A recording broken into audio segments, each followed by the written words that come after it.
In the United States, refiners are expected to have enough coking capacity to meet IMO 0.5% sulfur spec for the bunker pool in 2020 without having to invest in upgrades. One U.S. refiner noted that it could restart an idled 9,000 barrel per day coker at its 190,000 barrel per day refinery in Calumet, Louisiana to meet the new IMO spec.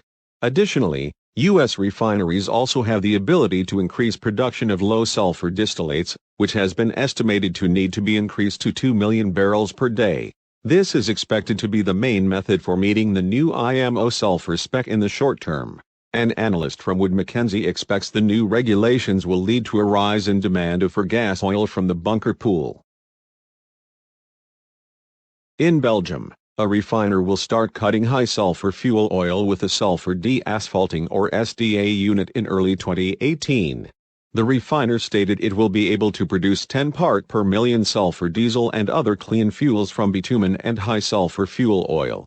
Additional refiners in Europe are planning to add new SDA capacity. Another refinery in Belgium has plans to operate a delayed coker starting in the first half of 2018 at its 320,000 barrel per day refinery in Antwerp. High-sulfur fuel oil will be used to produce bunker fuels that meet IMO's specs by 2020. As reported in the September 25, 2017 issue of Worldwide Refining Business Digest. By Hydrocarbon Publishing Company, Giacomo Romeo of Macquarie Capital expects 200,000 barrels per day of coking capacity will be added in European refineries to meet the upcoming IMO spec. A Spanish refiner has considered investing $2 billion in a new residual hydrocracking unit to convert heavy fuels to middle distillates to meet the new spec. A number of refineries in Asia and the Middle East will add coking capacity to their operations. In 2018, a Japanese refiner said on March 20 that 1 billion yen or $103 million would be invested to expand the capacity of the 29,000 barrel per day coker at its 100,000 barrel per day Sakai refinery to 31,000 barrels per day during a major turnaround at the plant next year. Expanding coker capacity will allow the company to minimize high-sulfur fuel oil output, as the company plans to process residue from its 86,000 barrel per day Yokkaichi refinery in central Japan at the expanded coker.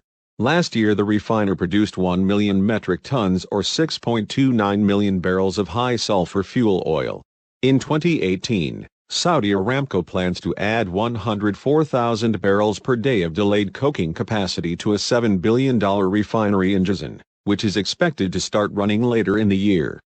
In 2019, an Indonesian consortium plans to start up a refinery in central Sulawesi with 78,000 barrels per day of delayed coking. A Venezuelan-owned refinery in Jinan, China has plans for 153,000 barrels per day of delayed coking capacity by 2020. In 2022, it is estimated that a total of 143,000 barrels per day of delayed coking capacity will be started up among 4 planned refineries in Turkey, Egypt, China, and Brunei. In South Korea, multiple local firms have announced investments totaling over $5 billion to upgrade plants in response to the new IMO spec.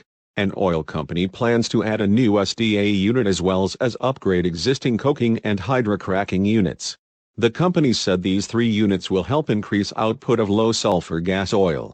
Meanwhile, a petroleum company is upgrading a $4.8 trillion or $4.3 billion residue fuel oil upgrading and olefin production facility, which is set to come online in the first half of 2019. Another South Korean oil company is spending $900 million to build a new 40,000 barrel per day vacuum residue desulfurization unit by 2020.